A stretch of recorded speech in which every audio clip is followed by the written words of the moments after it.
बंसी बजाते मन भूल भाते, गाता यही मैं तननाथ त्यागूं, गोविंद दामोदर माधवेति। याज्ञवल्क्य भरद्वाज मुनि उमा समेत महेश, बन्नो तुलसीदास पुनि कागभुसुंडी खगेश। सिया मांडवी उर्मिला श्रुति कीरति बरबाम, चार ललन चारो लली तुलसी करत प्रणाम। जानकी जीवनम वंदे मांडवी प्राणवल्लभम, उर्मिला रमणं वंदे कीर्तिकांतं नमाम्यहम्। प्रभु अवतार कथा पूति गाई, तब शिशु चरित कहसी मन लाई। निज कुल इष्ट देव भगवाना, पूजा हेतु किन्हय स्नाना। बोलिए सियावर रामचंद्र की जय। परमाराध्य श्री सीतारामचंद्र जी महाराज, भगवान भूत भावन शंकर जी, श्री सीताराम जी के चरण कमलों में नित्य अनुराग रखने वाले हनुमान जी महाराज, कालजयी ग्रंथ श्रीमद् रामचरितमानस के सर्जक कहर निष्पूज्यपाद गोस्वामी जी महाराज, श्री राम कथा सत्संग लिंग पावन लिंग से जुड़े हुए समस्त समादरणीय महान भावों, अर्चनीय वंदनीय पूजनीय माताओं तथा बहनों, इस पावन कार्यक्रम के संयोजक एवं संचालक आदरणीय पटेल जी, आज के प्रथम लिंग के अपनी शैली के अद्भुत वक्ता मानस भूषण पूज्य चरण पंडित शर्मा जी महाराज एवं तृतीय लिंग में जिन्हें हम सुन पाएंगे, इस कार्यक्रम के प्रति बहुत ही समर्पित सम्माननीय आई.के. सिन्हा जी। आइए प्रभु की असीम अनुकंपा से जो समय प्राप्त हुआ है उस समय का सदुपयोग करने की चेष्टा हो।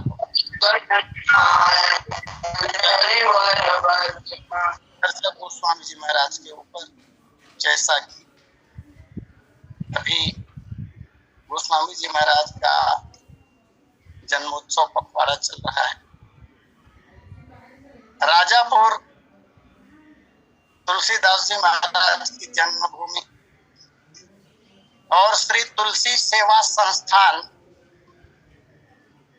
के एक बहुत ही जिम्मेदार पदाधिकारी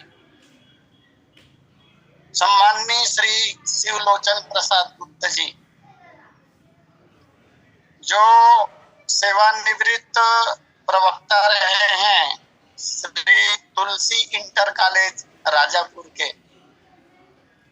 उनके द्वारा गोस्वामी जी महाराज को समर्पित एक कविता आपसे मैं निवेदन करूं।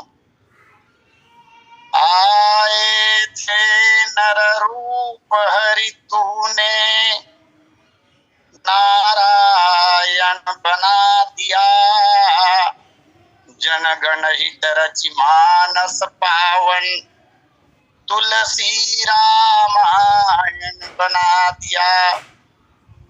पर प्रतीत होता मुझको रह गया अधूरा वह उद्देश्य, धरा धरा पर जिस कारण आकर नारायण ने नरवेश, प्रभु की लीला मात्र रह कर दैवी चमत्कार, मानव क्षमता से परे मान, कोई न रहा अनुकरणहार। मामूली पंक्ति झरोखे को विस्तृत वातायन बना दिया, जनगण हित रचि मानस पावन, तुलसी रामायण बना दिया।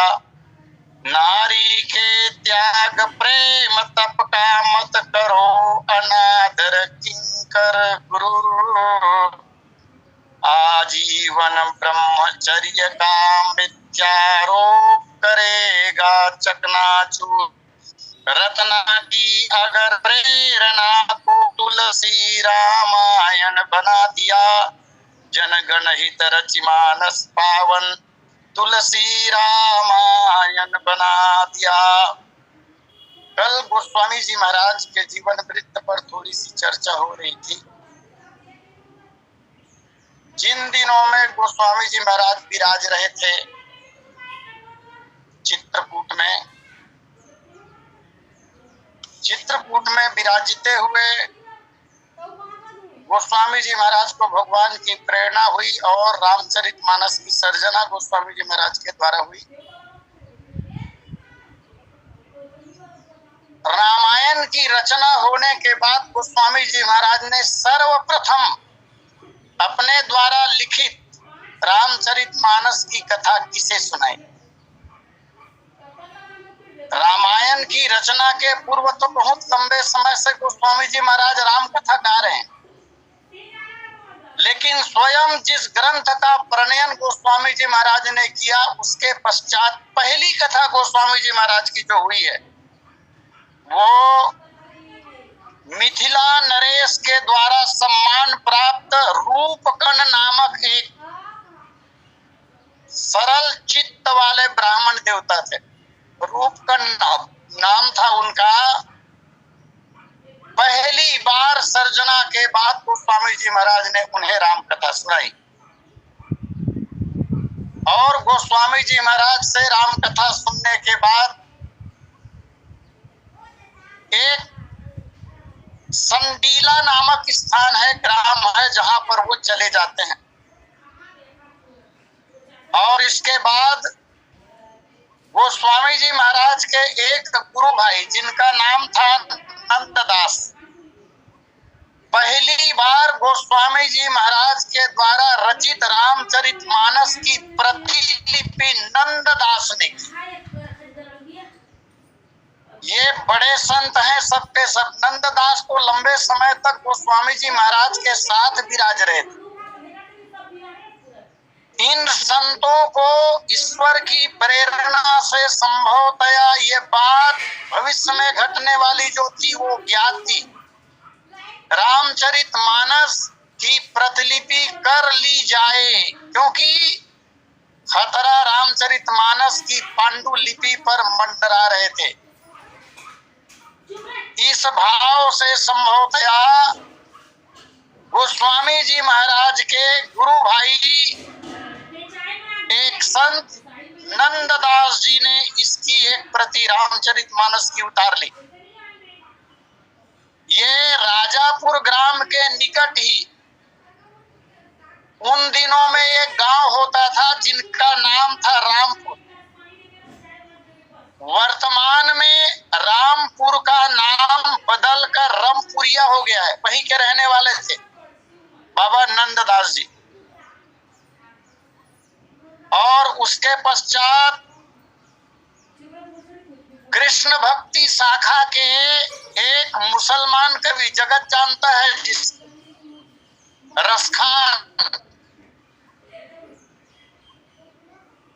रसखान जी ने गोस्वामी जी महाराज की रामचरितमानस जब पढ़ी तो बहुत प्रभावित हुए। और केवल प्रभावित हुए ऐसा नहीं है, रसखान कवि ने रामचरितमानस के प्रचार प्रसार में बहुत समय बिताया, बहुत समय दिया। एक दिन हनुमान जी महाराज ने गोस्वामी जी महाराज से सपने में आकर कहा, आप ग्रंथ का प्रणयन किया है रामचरितमानस। इसे काशी में ले जाकर बाबा विश्वनाथ के मंदिर में स्थापित कीजिए। ये स्वप्न में प्रेरणा हुई हनुमान जी महाराज की। और तब गोस्वामी जी महाराज उस ग्रंथ को लेकर पधारते हैं काशी। संध्या का समय था, आरती का समय था। संध्या आरती के समय वह ग्रंथ बाबा विश्वनाथ के मंदिर में रख दिया गया। ये चर्चा हो भी चुकी है। सवेरे जब देखा गया तो उस ग्रंथ में, ग्रंथ के ऊपर सत्यम शिवम सुंदरम लिखा हुआ पाया गया।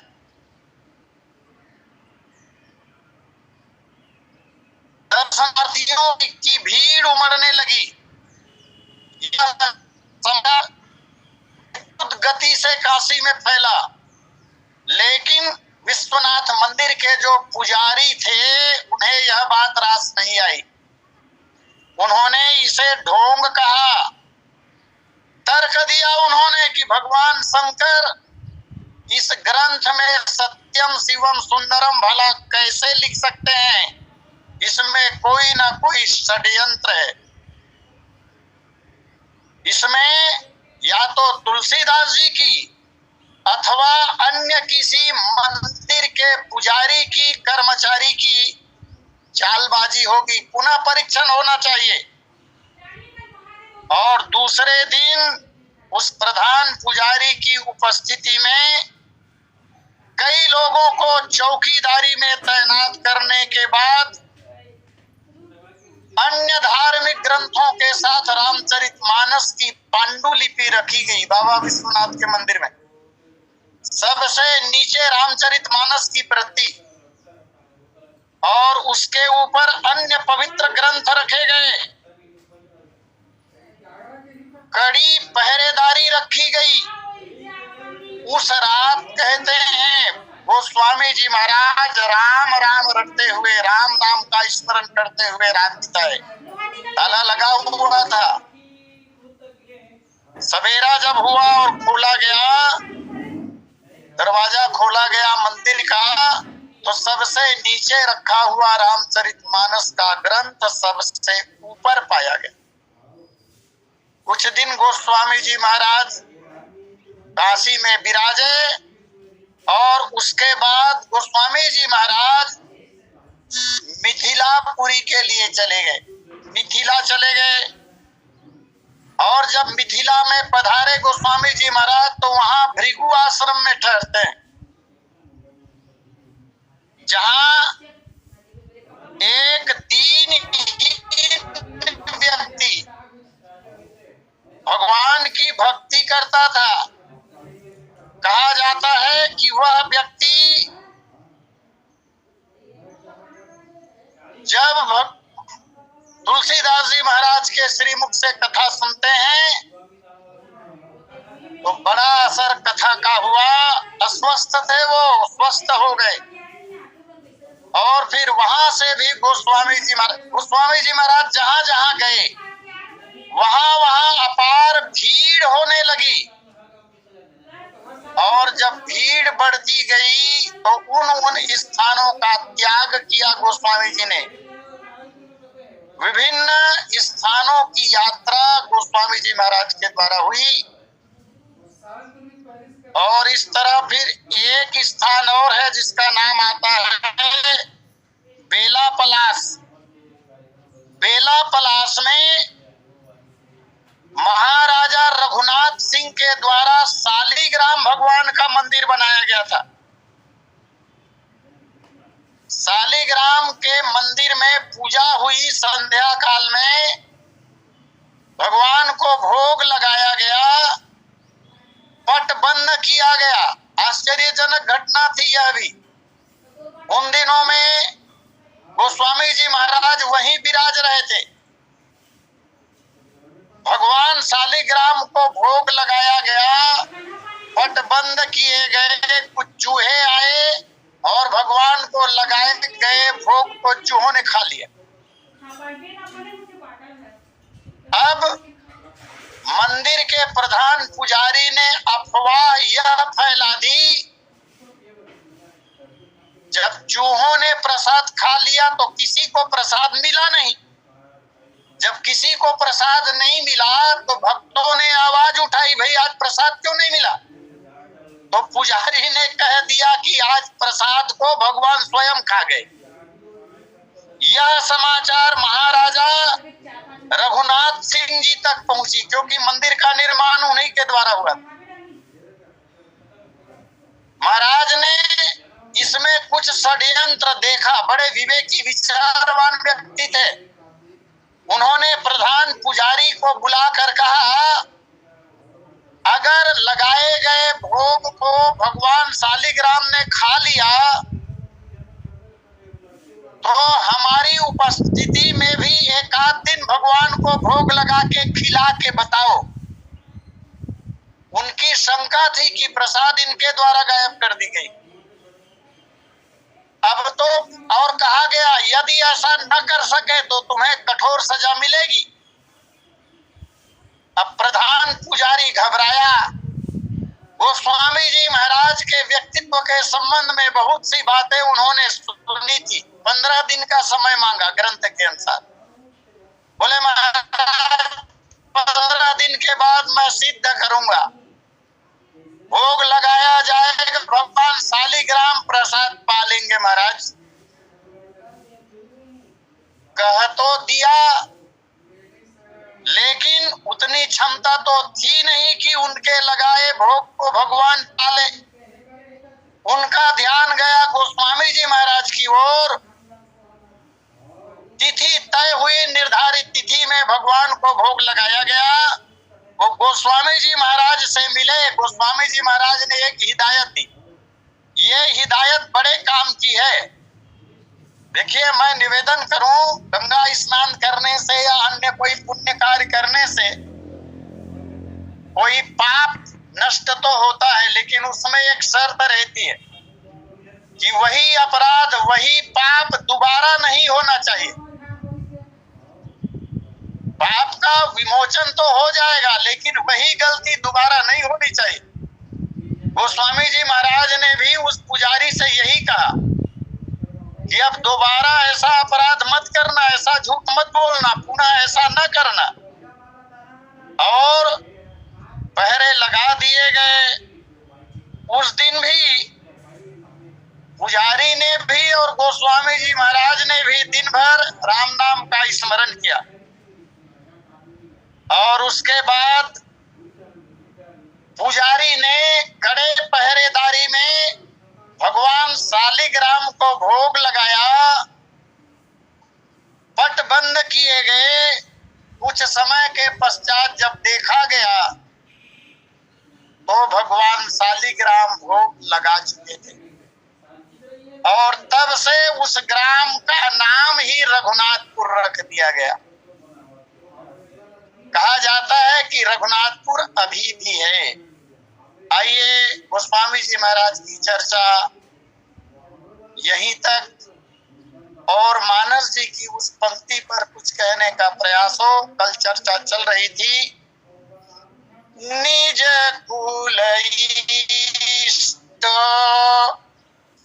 देव भगवान पूजा हेतु कीन्ह स्नाना।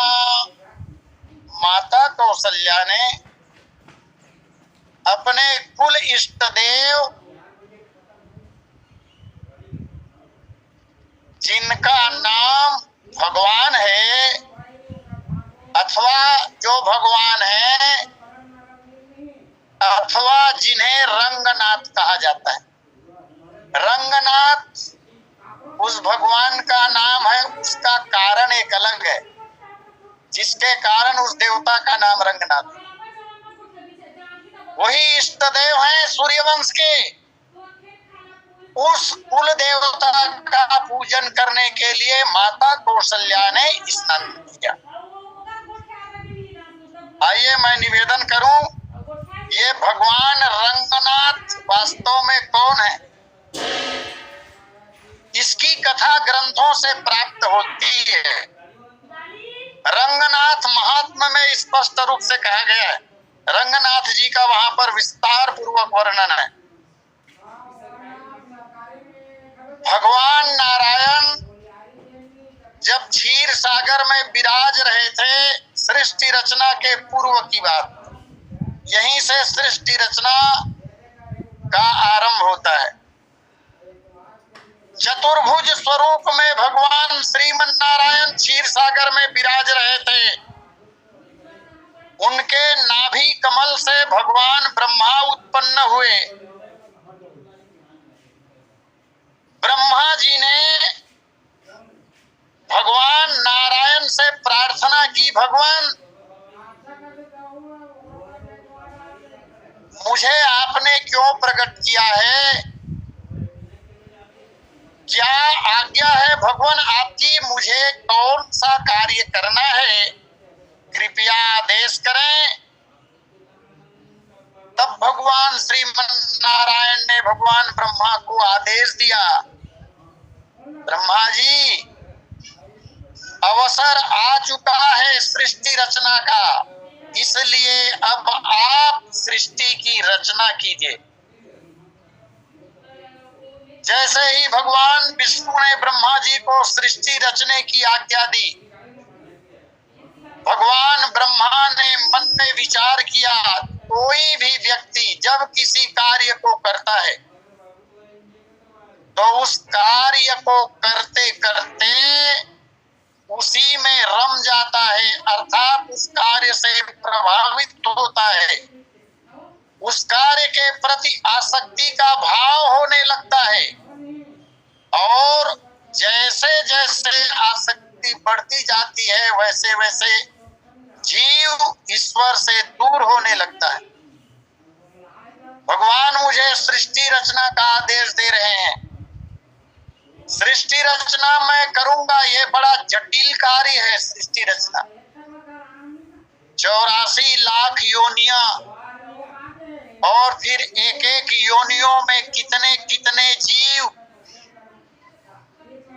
और इतने जीवों का डिजाइन मॉडल अलग अलग करना पड़ेगा, एक से मॉडल नहीं होते हैं, फिंगरप्रिंट कहाँ मिलता है किसी का, ये बड़ा जटिल कार्य है।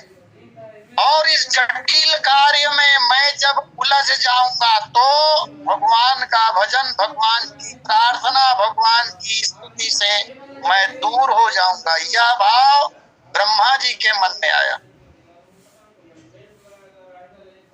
और तब ब्रह्मा जी ने भगवान श्रीमन नारायण से प्रार्थना की, बोले भगवान इस कार्य में पढ़कर मैं कहीं संसार में लिप्त न हो जाऊं। भगवान ने आज्ञा दी, बोले ब्रह्मा जी मेरा आदेश है आप इस कार्य को संपन्न करें, और इसके साथ साथ मैं आशीर्वाद भी देता हूं। इस जटिल कार्य में यद्यपि आप उलझे रहोगे परंतु संसार में फंसोगे नहीं। संसार में फंसने का तात्पर्य ये विभिन्न प्रकार के जो विकार हैं, जो दोष कहे गए हैं,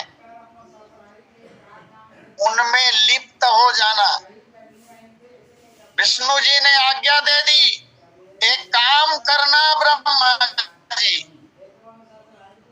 सृष्टि की रचना भी करते रहना और मेरा स्मरण भी करते रहना। मेरा स्मरण जब करते रहोगे तो संसार का बंधन आपको बांध नहीं सकेगा, संसार बंधन में आप नहीं पड़ोगे। ब्रह्मा जी ने भगवान की आराधना की, आराधन की विधि भी भगवान से पूछी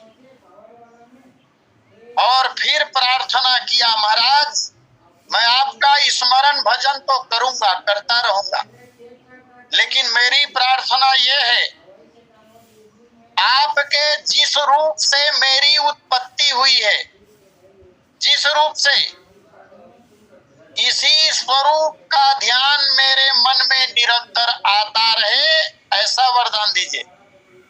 भगवान के विभिन्न स्वरूप हैं, लेकिन आपके जिस स्वरूप ने मुझे उत्पन्न किया है, मुझे जन्म दिया है, मैं उसी स्वरूप का स्मरण करना चाहता हूं। इस संबंध में वरदान दीजिए मुझे। तब भगवान ने तथास्तु कहा और एक विमान दिया। निवेदन करूं, रंगनाथ के नाम से भगवान को पुकारा जाता है। असली में रंग नाम विमान का है। विमान का नाम है रंग, और वह विमान का आकार प्रणवाकार है। ओम के आकार का वह विमान है। उसके अंदर भगवान की अर्चा विग्रह है, पूजा करने की मूर्ति, जिस मूर्ति की हम पूजा करते हैं, अर्चा विग्रह। उस विमान के अंदर में भगवान की प्रतिमा स्थापित है। रंग का तात्पर्य विमान, और उस विमान के अंदर जो भगवान विराज रहे हैं, इसलिए उसे रंगनाथ कहा जाता है। और विमान सहित, विमान के साथ ही भगवान नारायण ने भगवान ब्रह्मा को अपना अर्चा विग्रह प्रदान किया। ऐसा भी कह सकते हैं कि अलग से मंदिर बनवाने की आवश्यकता नहीं, विमान ही मानो मंदिर है, और उसके अंदर भगवान की मूर्ति विराज रही। तो भगवान विष्णु ने अपनी मूर्ति रंगनाथ जिसे कहा गया, वो ब्रह्मा जी को प्रदान कर दिया। अब ब्रह्मा जी उसी देवता का, भगवान रंगनाथ की आराधना करने लगे, ध्यान पूजा ब्रह्मा जी करने लगे। कालांतर में जब भगवान ब्रह्मा ने 10 मानस पुत्रों को उत्पन्न किया और सृष्टि के क्रम को आगे बढ़ाने के लिए आदेश दिया, मानस पुत्रों के द्वारा जब संसार की वृद्धि नहीं हो सकी, तब भगवान ब्रह्मा ने मनु और शत्रुपा को उत्पन्न किया। महाराज मनु के बाद उनके पुत्र जो हुए महाराज इक्ष्वाकु। महाराज इक्ष्वाकु एक दिन अपने पिताजी महाराज मनु के पास विराजमान थे, और महाराज मनु ने यह कथा, रंगनाथ जी से संबंधित कथा, अपने पुत्र महाराज इक्ष्वाकु को सुनाया। ये संसार के द्वितीय पीढ़ी के सूर्यवंशी राजा हैं। महाराज इक्ष्वाकु ने अपने पिता महाराज मनु से जब ये पढ़ा या जाना, सुना भगवान रंगनाथ के बारे में, तब उनकी ऐसी इच्छा हुई कि भगवान रंगनाथ की वही अर्चा विग्रह, वही प्रतिमा हमारे अयोध्या में स्थापित हो जाए। जिस देवता की पूजा भगवान ब्रह्मा निरंतर करते हैं, उसी देवता की पूजा हम भी करें तो अच्छा होगा। महाराज इक्ष्वाकु ने यह बात रखी अपने पिताजी मनु के सामने। मनु जी ने कहा, उस अर्चा विग्रह को प्राप्त करने के लिए तुम्हें भगवान ब्रह्मा की तपस्या करनी पड़ेगी, और भगवान ब्रह्मा से ही वह विग्रह मांगना पड़ेगा। तब महाराजा इक्ष्वाकु ने भगवान ब्रह्मा को प्रसन्न करने के निमित्त कठिन तपस्या की। तपस्या से भगवान ब्रह्मा प्रसन्न हुए, कहा वरदान मांगो, और तब महाराजा इक्ष्वाकु ने भगवान रंगनाथ की वह मूर्ति पूजा के निमित्त भगवान ब्रह्मा से मांग ले, और तब ब्रह्मा जी ने प्रणवाकार उस विमान के साथ ही वो मूर्ति विमान के अंदर ही विराजती है, अलग नहीं होती है। विमान के साथ ही भगवान की वह प्रतिमा महाराजा इक्ष्वाकु को प्रदान कर दी। अब महाराजा इक्ष्वाकु भगवान के उस दिव्य विग्रह को लेकर महल में आए और भगवान रंगनाथ जी की प्रतिमा को स्थापित किया। तब से सूर्यवंशी राजाओं ने, जितने भी राजा हुए, अब महाराज इक्ष्वाकु से लेकर महाराजा राम पर्यंत, एक वर्णन के अनुसार महाराजा इक्ष्वाकु दूसरे पीढ़ी के राजा हैं और महाराज राम 36वें पीढ़ी के राजा हैं। वैसे अन्य ग्रंथों में अलग अलग विवरण प्राप्त होता है, कहीं 61वें क्रम में राम जी हैं, कहीं 64वें क्रम में राम जी हैं, लेकिन वाल्मीकि रामायण में वंशावली का जो वर्णन किया गया है उस आधार पर महाराज मनु से लेकर महाराज दशरथ पर्यंत 35वीं पीढ़ी और महाराज राम 36वीं पीढ़ी।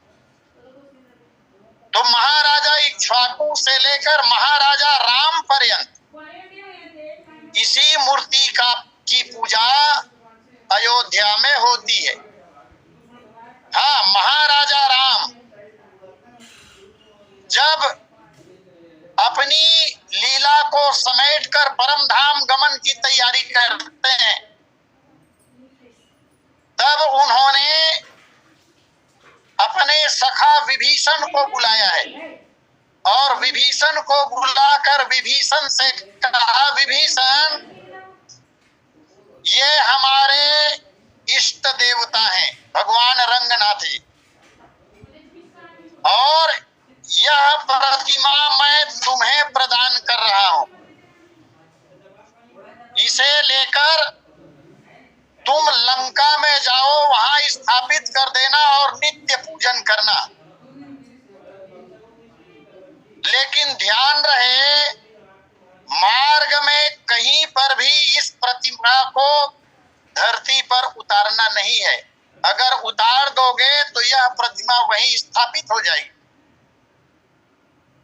अब भगवान रंगनाथ की उस प्रतिमा को लेकर महाराज विभीषण लंका की ओर जा रहे हैं और दक्षिण में कावेरी नदी के तट पर चंद्र पुष्करणी क्षेत्र में जैसे ही पहुंचे, भगवत कृपा कहिए या होनहार कहिए, महाराज विभीषण को लघु शंका लगी।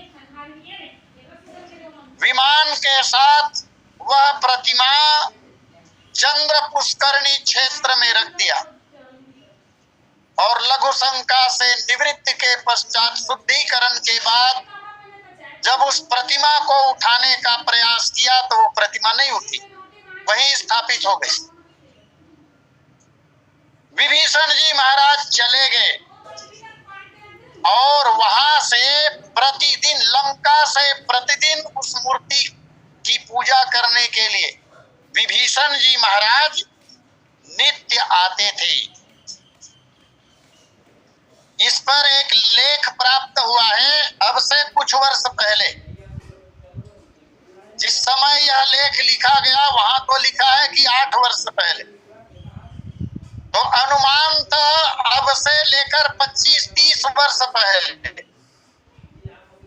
भूमि विवाद के चलते भगवान रंगनाथ के उस मंदिर पर ताला लगा दिया गया था। विवाद का निराकरण जब हुआ और निराकरण के पश्चात प्रथम बार जब उस मंदिर का ताला खोला गया, तब वहां जलता हुआ दीपक और पूजन की सामग्री का दर्शन किया लोगों ने। इस जमाने में भी बहुत पुरानी बात नहीं है। इससे यह सिद्ध होता है कि महाराज विभीषण आज भी पूजा करने के लिए वहां आते हैं। यह है भगवान रंगनाथ। एक दिन विभीषण जी महाराज पूजा करने के लिए आ रहे थे। रथ तेज गति से चला आ रहा था। रथ के पहिए में दब कर एक ब्राह्मण की मृत्यु हो गई। उस क्षेत्र के लोगों ने महाराज विभीषण को बंदी बना लिया और मृत्यु दंड देने वाले थे। भगवान श्री राम इस बात को जान गए, छोड़ने वाले थे नहीं। विभीषण को भगवान राम स्वयं आए और भगवान राम आकर राम जी ने लोगों को समझाया। असली में रंगनाथ भगवान राम ही हैं। भगवान राम ने कहा मेरे कारण ऐसा हुआ है, मेरी पूजा के लिए ये आ रहे थे। जान समझकर इन्होंने ब्राह्मण को मौत के घाट नहीं उतारा है। मेरे कारण इनसे अपराध बन पड़ा, इसलिए अगर सजा देनी है तो मुझे सजा दिया जाए, विभीषण को मुक्त किया जाए। अपने भक्तों के द्वारा किए गए अपराध को भगवान श्री रामचंद्र जी महाराज अपने ऊपर ले लेते हैं। ऐसी कथा प्राप्त होती। वो है भगवान रंगनाथ। उस भगवान रंगनाथ की पूजा करने के निमित्त निज कुल इष्ट देव भगवान पूजा हेतु कीन्ह स्नान। और इसी के साथ समय पूर्णता पर है। वाणी विराम सादर आमंत्रित करो आदरणीय पटेल जी को। बोलिए सियावर रामचंद्र की जय। बोले सियावर रामचंद्र की जय। बहुत बहुत धन्यवाद आचार्य जी, आपके श्रीमुख से सुंदर राम कथा, श्री गोस्वामी जी के जीवन चरित्र का वर्णन। हमारे बीच आदरणीय बिसेन भैया जी जुड़े हुए हैं सीतापार हथबंध से। श्री सतीश बिसेन जी स्वागत। विगत कुछ दिनों से कथा सुन रहे हैं, कुछ लोग देखना चाहते थे, आप लोग इससे निवेदन किया ये वीडियो चालू कीजिए।